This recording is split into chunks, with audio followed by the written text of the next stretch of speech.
نحمدہ ونصلی علی رسولہ الکریم اما بعد۔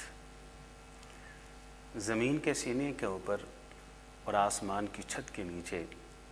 پوری دنیا کے اندر جتنے بھی مذاہب موجود ہیں، جتنے بھی ادیان موجود ہیں، جتنی بھی تہذیبیں موجود ہیں، جتنے بھی تفکرات موجود ہیں، پوری دنیا کے اندر دنیا کا کوئی شخص،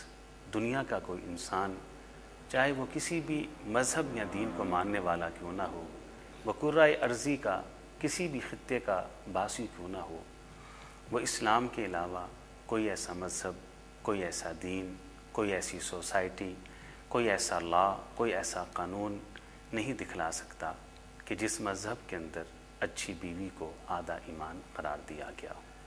جس مذہب کے اندر بیٹی کی تربیت کو جنت کی ضمانت قرار دیا گیا ہو، جس مذہب کے اندر ماں کو اف تک کہنے کی اجازت نہ ہو، جس مذہب کے اندر ماں کے پاؤں تلے جنت بتلائی گئی ہو، جس مذہب کے اندر ماں کے نافرمان پر جنت کے دروازوں کو بند کر دیا گیا ہو، اور جس مذہب کے اندر ماں کی نافرمانی کو اللہ نے اپنی نافرمانی قرار دیا ہو۔ آپ پوری دنیا کے اندر پوری دنیا کے ادیان کو پڑھ لیں، رب کعبہ کی قسم ہے، ان تمام خوبیوں کا محور اور مرکز اگر کوئی آپ کو دین ملے گا تو صرف اسلام ملے گا۔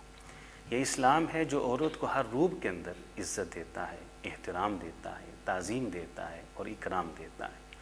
بچپن میں اس کو شفقت دیتا ہے، جوانی میں محبت دیتا ہے، بڑھاپے میں عظمت دیتا ہے، اور مرنے کے بعد دعائی مغفرت کا ایسا حق ادا فرماتا ہے۔